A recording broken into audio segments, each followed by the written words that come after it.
Hello everyone, welcome back to my channel.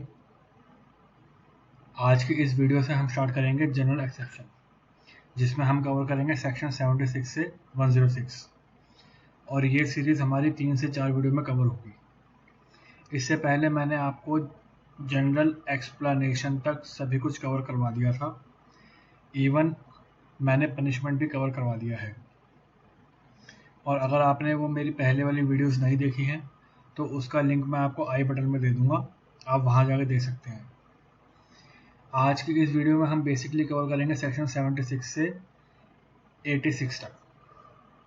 आज की इस वीडियो में आपको मैं सेक्शन के अंदर आने वाली इंपॉर्टेंट मैगजीम्स, सेक्शन के अंदर आने वाले इंपॉर्टेंट केस लॉज, उनके बारे में भी बताऊंगा। और आज का ये video exam point of view से भी बहुत इंपॉर्टेंट है, क्योंकि इस पार्ट से क्वेश्चन आता ही आता है। सो स्टार्ट करते हैं general exceptions.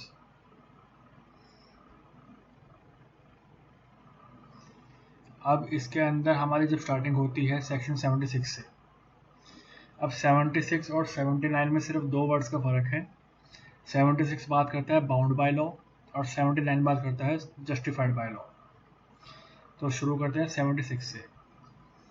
Act done by a person bound, मतलब जो पर्सन बाउंड है, मिस्टेक और by mistake of fact believing him bound by law. इसका डेफिनेशन अगर हम पढ़ें तो इसमें लिखा है नथिंग इज एन ऑफेंस, वो कोई भी एक्ट अपराध नहीं माना जाएगा which is done by a person, ऐसे आदमी के द्वारा, हु इज और who by reason of mistake of fact and not by reason of mistake of law in good faith believe himself to be bound by law to do it. मतलब ऐसे किसी व्यक्ति के द्वारा काम किया गया हो जो कि उस काम को करते हुए अपने आप को लॉ द्वारा बाउंड मान रहा हो, और उस समय जो उसकी गलती हुई है वो फैक्ट को समझने में गलती हुई हो, ना कि लॉ को समझने में, तो वो उसके द्वारा किया गया कोई भी काम ऑफेंस नहीं माना जाएगा। सपोज कर लीजिए, अगर मैं कोई पुलिस ऑफिसर हूँ और मेरे को मेरे सुपीरियर ने ऑर्डर दिया था कि अगर आपको कोई भी आपत्तिजनक चीज़ दिखाई दे तो आप उसको शूट कर सकते हैं, तो मैंने उसी के ऑर्डर को फॉलो करते हुए शूट कर दिया, तो कल को जब मेरे ऊपर इंक्वायरी बैठेगी तो मैं एक्सेप्शन ले सकता हूँ कि मैंने तो मेरे सुपीरियर का ऑर्डर फॉलो करते हुए ये एक्ट किया था। वहीं आप एक और एग्जांपल लें, आपको इनकम टैक्स भरना था as per income tax act, लेकिन आपने ये नहीं भरा और अपनी प्ली दी कि जी मेरे को तो ये मालूम ही नहीं था कि ऐसा तो कोई लॉ है। अब यहाँ पे मिस्टेक ऑफ फैक्ट नहीं है, यहाँ पे मिस्टेक ऑफ लॉ है, तो उस केस में आपको कोई एक्सक्यूज नहीं मिलेगा, क्योंकि आपने जो मिस्टेक किया है वो मिस्टेक ऑफ लॉ किया है, ना कि मिस्टेक ऑफ फैक्ट। इसको और अच्छे से समझने के लिए इसके 2 इलस्ट्रेशन पढ़नी बहुत जरूरी है, और ये इसकी इलस्ट्रेशन ऐसे के ऐसे ही पेपर में पूछ लेता है। A soldier fire on a mob by the order of his superior officer. एक कोई पुलिस ऑफिसर था, उसने अपने सुपीरियर की ऑर्डर पर एक भीड़ पर गोली चला दी। In conformity with the command of the law, a commit no offence. अब यहाँ पे जो ए है उसने सिर्फ और सिर्फ अपनी सुपीरियर ऑफिसर का कमांड फॉलो किया था, ना कि उसने इंटेंशनली गोली चलाई थी। अगर वो इंटेंशनली गोली चला तब वो लाइबल हो जाता, लेकिन यहाँ पे उसने जो गोली चलाई वो चलाई सुपीरियर ऑफिसर के ऑर्डर पर।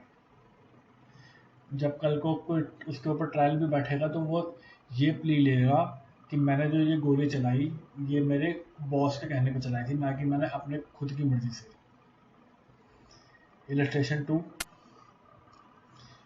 ए कोई कोर्ट का ऑफिसर है, उसने उसको कोर्ट से ऑर्डर मिला कि आप जाओ और वाई को पकड़ के लाओ, और ए ने अपनी तरफ से पूरी इंक्वायरी करी, उसने सारे प्रयास करे इंक्वायरी के दौरान, और उसको सारे वो प्रयास करने के बाद ये मालूम पड़ा कि ये जो Z है यही Y है, और ये Z को Y समझ के अरेस्ट कर गया। अब यहाँ पे ए जो है किसी भी तरीके से लाइबल नहीं हुआ, क्योंकि उसने जो काम किया वो गुड फेथ में किया और सारी छानबीन करने के बाद किया, सारी ड्यू केयर अपनाने के बाद किया। तो यहाँ पर ए का कोई भी एक्ट ऑफेंस की कैटेगरी में नहीं आएगा। अब इसी सीरीज में कुछ इंपॉर्टेंट मैगजीम्स हैं जिनको हमें ध्यान रखना बहुत जरूरी है। सबसे पहली मैगजीम है इग्नोरेंशिया फेसिट एक्यूसेट। इसको बोलेंगे हम तथ्यों की भूल क्षम्य है, मतलब अगर कोई मिस्टेक ऑफ फैक्ट है तो वो एक्सक्यूजेबल है।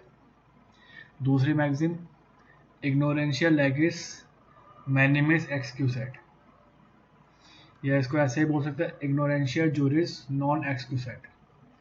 तो इसको हम, इसकी हिंदी होगी विधि की भूल क्षम्य नहीं है, या फिर इसको ऐसे समझ लीजिए mistake of law is not excuse.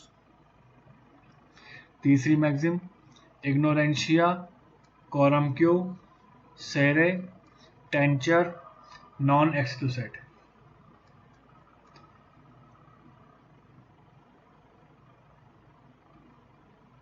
इसका मतलब ये हुआ उन सभी चीज़ों को जानना, उन सभी फैक्टों को जानना जिसको कोई जानने के लिए बाउंड नहीं है। नेक्स्ट मैगजीम मल्लम इनसे एंड मल्लम प्रोहिबिटम। मल्लम इनसे एंड मल्लम प्रोहिबिटम, ऐसा कार्य जो अपने आप में ही दोषपूर्ण हो। ऐसा कार्य जो अपने आप में ही दोषपूर्ण हो, इनकोहेट offence.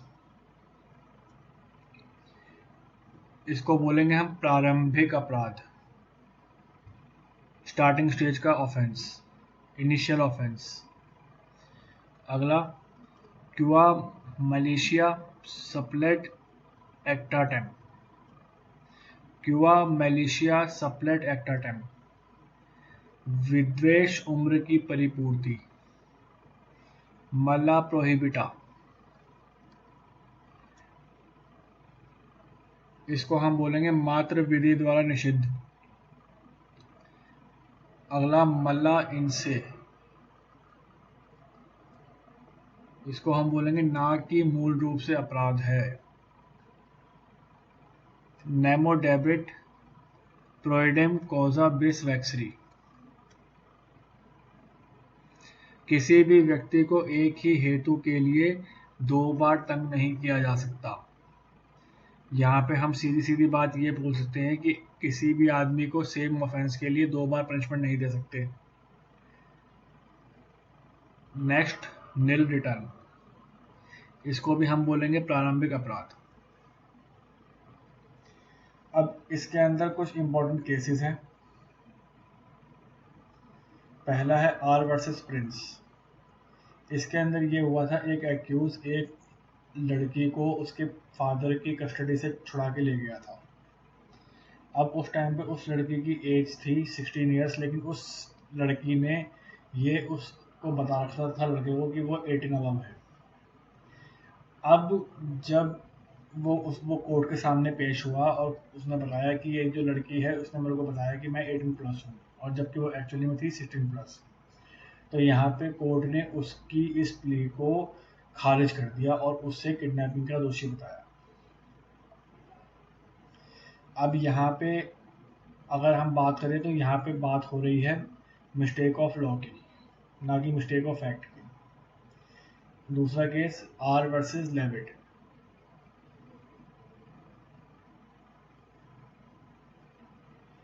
Accused after hearing some uncommon sound killed a person who is called by servant, not liable for murder. Accused एक रास्ते से जा रहा था, उसने एक कोई ऐसी अनकॉमन आवाज़ सुनी जिससे कि उसको लगा कि एक कोई आदमी किसी को मार रहा है। अब वो accused ने उस आदमी को बचाने के लिए किसी और आदमी को मार दिया, तो यहाँ पे वो accused मर्डर के लिए लाइबल नहीं होगा।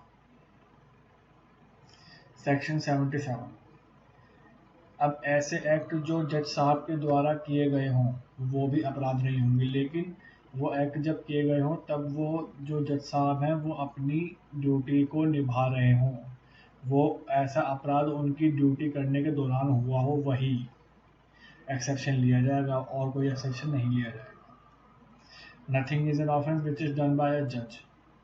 कब? When acting judicially in exercise of power, जब वो अपने कर्तव्यों का निर्वहन कर रहे हो उस दौरान, विच इज, और वो जो उनसे एक्ट हुआ हो वो हुआ हो गुड फेथ में, और वो उस एक्ट को ये जानते हुए कि ये एक्ट सही है वो उस तरीके से किया हो, ना कि इंटेंशनली, तब उनको एक्सक्यूज मिल जाएगा। अगर वो अपनी जुडिशल कैपेसिटी में हुए, उन्होंने गुड फेथ में काम किया और वो ये जानते थे कि ये एक्ट जो है वो ट्रू है, गुड फेथ में है। अब सेक्शन 78, इसके आगे लिख लीजिए हैंगमैन, क्योंकि इसके ऊपर जब भी क्वेश्चन आता है तो हैंगमैन के ऊपर क्वेश्चन बना देगा कि एक हैंगमैन ने कोर्ट के ऑर्डर पे दोषियों को फांसी दे दी, तो क्या हैंगमैन किसी पनिशमेंट के लिए लायबल होगा? तो हमारा आंसर होगा नहीं, वो 78 में उसको एक्सेप्शन मिल जाएगी। Nothing which is done in pursuance of or which is warranted by judgment or order of court of justice. अगर कोई आदमी किसी कोर्ट ऑफ जस्टिस के ऑर्डर को फॉलो करते हुए अपना काम कर रहा है, if done violate such judgment or order remain in force is an offence. Notwithstanding, the court may have no jurisdiction to pass such judgment or order, provided the person doing the act in good faith believed that the court had such jurisdiction. मतलब जो वो जल्लाद होगा उसको court की jurisdiction में रहते हुए ही वो काम पूरा करना पड़ेगा, तब उसको एक्सक्यूज मिल जाएगा। और वैसे भी जो फांसी होगी वो तो कोर्ट के ऑर्डर पे ही होगी, अपना से तो देगा नहीं वो। अब आ जाओ सेक्शन 79 पे, act done by person justified. अब हमने 76 में क्या पढ़ा था? Bound by law. और 79 में हम क्या पढ़ेंगे? Justified by law. Act done by person justified और मिस्टेक ऑफ एक्ट। अब 76 में भी मिस्टेक ऑफ एक्ट था, 79 में भी मिस्टेक ऑफ एक्ट है। Believing himself justified by law, ठीक है। नथिंग इज एन ऑफेंस, ऐसा कोई भी एक्ट ऑफेंस नहीं होगा। विच is done by any person who is justified by law और who by reason of mistake of fact and by reason of mistake of law, not by reason of mistake of law। अब इसके अंदर भी अगर कोई भूल तथ्यों की भूल है तब तभी एक्सक्यूजेबल है, अगर विधि की भूल है तो वो एक्सक्यूजेबल नहीं है। और अगर उसने कोई काम गुड फेथ में किया हो और ये समझते हुए किया हो कि हाँ मैं उस टाइम पे जस्टिफाइड बाय लॉ हूँ, तभी वो एक्सक्यूजेबल होगा, अदरवाइज नहीं होगा। इसकी इलस्ट्रेशन पढ़ते हैं। ए ने एक खून होते हुए देखा जो जेड ने किया था। अब ए ने जेड को अरेस्ट कर लिया और एक जगह बंद कर दिया, क्योंकि CRPC 43 में गिवन है कि अरेस्ट बाय प्राइवेट पर्सन। अब यहाँ पर ए जेड को रॉन्गफुली कन्फाइन करने के लिए लाइबल नहीं होगा। क्यों? क्योंकि ए उस टाइम पर जस्टिफाइड बाय लॉ था कि भैया उसकी आंखों के सामने कोई मर्डर हो रहा था, तो उसने लॉ के अंतर्गत रहते हुए उसको ऐसी जगह बंद कर दिया जहाँ पर वो और कोई अपराध ना कर सके, या जहाँ पे आके पुलिस उसको अरेस्ट कर लेगी। तो इस केस के अंदर ए जो है IPC 340 रॉन्गफुल कन्फाइनमेंट के लिए दोषी नहीं है, क्योंकि उसको सेक्शन 79 का एक्सेप्शन मिल जाएगा। Section 80, accident in doing a lawful act. कोई भी लॉफुल एक्ट करते हुए अगर कोई एक्सीडेंट हो जाता है तो उसके लिए भी हम लाइबल नहीं होंगे। Nothing is an offence which is done by accident और मिसफॉर्चून। अगर कोई ऐसा काम जो एक्सीडेंटली हुआ हो और कोई मिसफॉर्चून से हुआ हो, अब यहाँ पे इंटेंशनली अगर करोगे तो आप लाइबल हो। And without any criminal intention, उस टाइम पे आपकी क्रिमिनल इंटेंशन भी नहीं होनी चाहिए और उस टाइम पे आपकी क्रिमिनल नॉलेज भी नहीं होनी चाहिए, और जो आपने काम किया होगा वो आप करोगे लॉफुल मैनर से और प्रॉपर ड्यू केयर से, तभी आपको एक्सेप्शन मिलेगी। अब इसके अंदर एक इलस्ट्रेशन बहुत बार आती है, बहुत कॉमन इलस्ट्रेशन है। ए है वो एक पेड़ काट रहा था एक जंगल में या एक पार्क में अपनी कुल्हाड़ी से। अब उस कुल्हाड़ी का लोहे वाला पार्ट उस लकड़ी पे से अलग हो गया और वो उछलते हुए एक बच्चे पे लग गया और बच्चा वहीं मर गया। अब इस केस में दो सिचुएशन बनती है। अगर ए ने पूरी सावधानी बरती थी तब तो ए उस बच्चे की डेथ के लिए लायबल नहीं होगा। क्या बोला? अगर ए ने पूरी सावधानी बरती थी तो ए उस बच्चे की डेथ के लिए लायबल नहीं होगा। लेकिन अगर ए ने कोई सावधानी नहीं बरती, ए ने नेग्लिजेंस बरता, तो उस केस में ए जो है डेथ बाय नेग्लिजेंस के लिए दोषी होगा। यही इलस्ट्रेशन बार बार पूछ लेता है और इन्हीं दो तरीकों से, इसलिए मैंने आपको बताया। के.एम. नानावती वाले केस में हेल्ड हुआ था कि जो भी ओनर्स होगा वो लाई करेगा एक्यूज के ऊपर। Section 81, act likely to cause harm but done without criminal intent and to prevent other harm।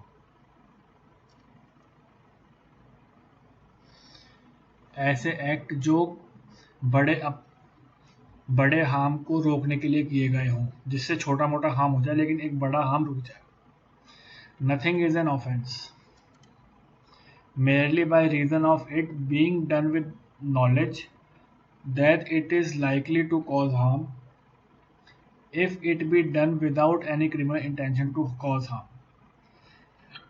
and in good faith for the purpose of preventing or avoiding other harm to the person or property। अगर किसी बड़े नुकसान को बचाने के लिए कोई छोटा नुकसान किया जाए तो उसको भी हम एक्सक्यूज कर देंगे, उसको भी हम एग्जम्पशन दे देंगे। अब इसकी एक्सप्लेनेशन क्या कहती है? It is a question of fact in such a case whether the harm to be prevented or avoided as of such of nature or so intimated justified excuse the risk of going that. मतलब अगर अगर कोई बड़ा harm बचाने के लिए कोई छोटा मोटा हार्म कर भी दिया तो उसके लिए लॉ हमें पनिशेबल नहीं करेगा। अब इसके अंदर दो इलस्ट्रेशन है जो बहुत इंपॉर्टेंट है। पहली इलस्ट्रेशन है कि एक सपोज कर लीजिए एक बहुत सारे लोगों का शिप आ रहा था और उसका नेविगेशन खराब हो गया। अब नेविगेशन खराब हुआ तो सामने से 3000 लोगों का एक और शिप आ रहा था। अब उस शिप ने 3000 लोगों को बचाने के चक्कर में अपना डायरेक्शन चेंज कर लिया। जहाँ से 3-4 लोग की एक शिप आ रही थी छोटी, तो इस केस में जो कैप्टन ने उन 3000 लोगों को बचाने के लिए अपना शिप 3-4 लोगों वाली बोट में जाके मार दिया। अब इस केस के अंदर जो कैप्टन था वो उन 3-4 लोगों की हार्म के लिए लायबल नहीं माना गया क्योंकि उसने एक बड़ा हार्म बचाया उस छोटे से हार्म से। तो यहाँ पे उस कैप्टन को एग्जम्पशन मिल गई। इलस्ट्रेशन बी कहती है कि एक एरिया में बहुत भयंकर आग लग गई थी। अब उस आग को रोकने का एक ही तरीका था कि एक छोटा सा घर जो बीच में आ रहा है उसको तोड़ दिया जाए। तो यहाँ पे ए ने उस छोटे घर को तोड़ दिया जिससे कि वो बहुत बड़ी आग फैलने से बच गई। तो इस केस के अंदर ए को लायबल नहीं माना गया। अब इसके अंदर एक केस आता है आर्ड वर्सेस डेडली स्टीफन्स। इसको हेल्ड किया था लॉर्ड कार्लेज ने। इनका नाम बार बार पूछ लेता है तो इनका नाम याद रखिएगा जज का, लॉर्ड कार्लेज। अब इस केस के फैक्ट ये थे, ए और बी दो सेलर थे और इनके साथ एक बच्चा था 17-18 ईयर्स का। अब वो एक समुंदर में थे तीनों अकेले, ना कुछ खाने पीने को था उनके पास और वो तीनों भूख से मर रहे थे। तो उन दोनों सेलर ने क्या किया कि उस बच्चे को मार दिया और उसका फ्लैश खा लिया जिससे कि वो जिंदा रह सके और वो कुछ दिनों बाद आइलैंड पर पहुंच गए। लेकिन उन दोनों को मर्डर के लिए दोषी माना गया और ये कहा गया कि अपनी जान बचाने के लिए आप दूसरों की जान नहीं ले सकते। One can not kill other for save own life. Section 82 act of child under 7 year of age. इसको हम बोलते हैं डॉली इंकैपेक्स, मतलब 7 साल से कम उम्र का बच्चा अपराध करने के लिए सक्षम नहीं होता। Nothing is an offence which is done by a child under 7 year of age. मतलब अगर कोई 7 साल से कम उम्र का बच्चा है और अगर वो कोई खून भी करता है तो भी उसको एग्जम्पशन दे दी जाएगी और ये बोला जाएगा कि 7 साल से कम उम्र का बच्चा अपराध करने में अक्षम है, भले ही उसने इंटेंशनली किया हो। क्योंकि एक क्वेश्चन बार बार पूछता है कि एक 6 साल का लड़का उसने इंटेंशनली किसी का खून किया तो वो कौन से ऑफेंस के लिए लायबल होगा। अब बहुत सारे बच्चे बोलेंगे कि वो ऑफेंस ऑफ मर्डर के लिए लायबल होगा, लेकिन सेक्शन 82 में उसको ये बोल दिया गया कि भैया 7 साल से कम उम्र का बच्चा अपराध कर ही नहीं सकता, तो उसको इस केस में छोड़ दिया जाएगा। सेक्शन 83 डोली कैपेक्स। अब 82 में बात कर दी थी कि 7 साल से कम उम्र का बच्चा अपराध कर ही नहीं सकता, लेकिन यहाँ पे बात करती है 7 साल से लेकर 12 साल तक का बच्चा, अगर उसे इंटेंशन था, उसे नॉलेज था, उसे उसका दिमाग मैच्योर था, तो वो लायबल होगा। Act of a child above 7 and under 12 year of age of immature understanding. Nothing is an offense which is done by a child above 7 year of age under 12. 7 साल से ज़्यादा उम्र का बच्चा और 12 साल से कम उम्र का बच्चा who has not attained sufficient maturity of understanding. अगर उस बच्चे को अंडरस्टैंडिंग मैच्योरिटी पावर नहीं है तब तो वो लायबल नहीं होगा, लेकिन अगर उसे मैच्योरिटी है, उसे अंडरस्टैंडिंग है, उसे इंटेंशन है कि वो जो काम कर रहा है वो सही है या गलत है, तो वो लायबल होगा। अगर वो उस एक्ट के नेचर को, कॉन्सिक्वेंसेस को समझने के लिए सक्षम है तो वो उस एक्ट के लिए भी लायबल होगा। डॉली कैपेक्स कि अपराध करने में सक्षम। अब इसके अंदर एक केस था अब्दुल सत्तार वर्सेस स्टेट। इस केस के फैक्ट में ये था कि एक लड़के ने, जो कि 12 साल से कम उम्र का था, उसने एक आदमी का एक शॉप का शीशा तोड़ के उसमें से पर्स चुरा लिया, दाल चुरा ली। अब उसके अंदर उसको लायबल माना गया क्योंकि वो उस टाइम पे जब उसने शीशा तोड़ा, जब उसने दुकान का शीशा तोड़ा और दाल चुराई, तो उससे उसकी इंटेंशन साफ साफ दिख रही थी कि वो उस एक्ट के नेचर को, उस एक्ट के कॉन्सिक्वेंसेस को समझने में पूरी तरह सक्षम था, तो यहाँ पे उसको एग्जाम्प्ट नहीं किया गया। Section 84 act of a person of unsound mind.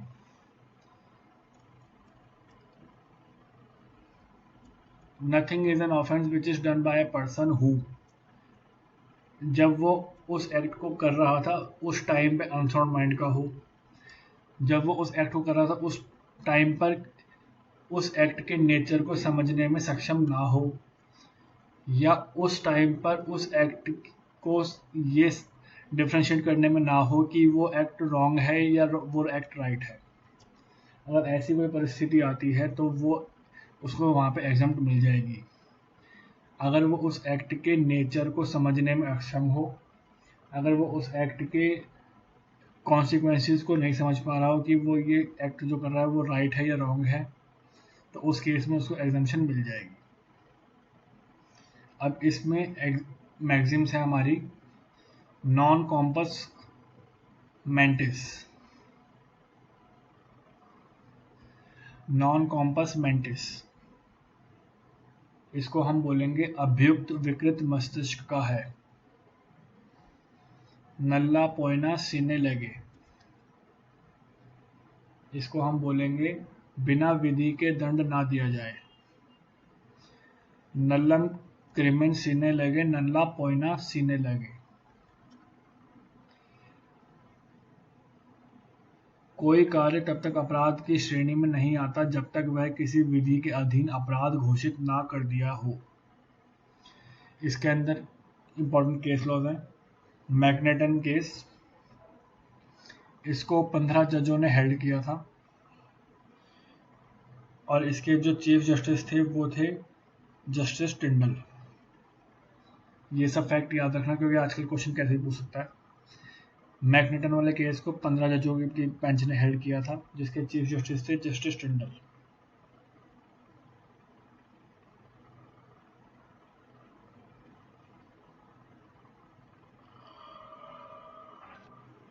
अब मैग्नेटन का जो केस था,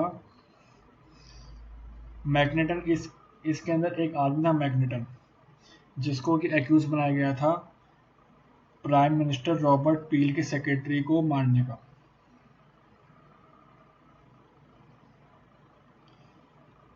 अब यहाँ पर कोर्ट ने प्रिंसिपल एस्टेब्लिश किया था और उसको अनसाउंड माइंड का बताया था और उसको एग्जाम्प्ट कर दिया था।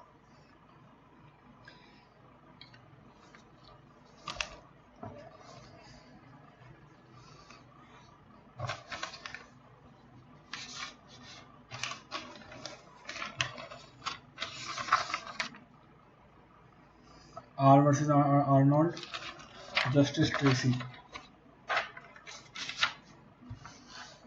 Person unable to differentiate between right and wrong due to unsoundness of mind, free from criminal liability। मतलब जो आदमी या जो व्यक्ति एक्ट को राइट है या रॉन्ग है उसको डिफरेंशिएट करने में अक्षम है तो वो क्रिमिनल लायबिलिटी से बच जाएगा। अगला case Handfield case. Stable insanity delusion is challenging it prevail over the capacity of victim and do not allow to reach its conscious. It is based on insane's delusion differ from stable insanity। बाउदर principle, इसको held किया था justice Lee Back ने। Section 85, act of a person incapable of judgment by reason of intoxication caused against his will। अब 85 में जो intoxication हो रही है वो उसके विल के अगेंस्ट हो रही है और 86 में जो इंटॉक्सिकेशन हो रही है वो इंटॉक्सिकेशन खुद कर रहा है। अब अगर कोई इंटॉक्सिकेशन उसके अगेंस्ट विल हो रही है तो उस केस में उसको एग्जम्पशन मिल जाएगी, लेकिन अगर कोई इंटॉक्सिकेशन वो खुद कर रहा है जो कि 86 में है तो उसमें उस केस में उसको कोई एग्जम्पशन नहीं मिलेगी, क्योंकि 85 के अंदर अगर वो आता है तो उसकी कोई विल नहीं थी कि वो इंटॉक्सिकेट होगा या नहीं होगा, लेकिन वॉलंटरीली इंटॉक्सिकेट हुआ है वो 86 के अंदर, तो वहाँ पे लॉ बोलेगा कि आप उस कॉन्सिक्वेंस को समझने के लिए सक्षम थे लेकिन आपने जानबूझ के उसको समझा ही नहीं। तो 85 में अगर हम बात करेंगे तो वो एग्जाम्प्ट हो जाएगा और 86 में वो एग्जाम्प्ट नहीं होगा। आज की इस वीडियो में हमने कवर किया सेक्शन 76 से 86 तक। आई होप आपको ये वीडियो अच्छा लगा होगा और अगर आपको ये वीडियो अच्छा लगा हो तो इसको प्लीज़ लाइक करें, शेयर करें, सब्सक्राइब करें। नेक्स्ट वीडियो में हम कवर करेंगे 87 से लेकर 94 तक। Thank you.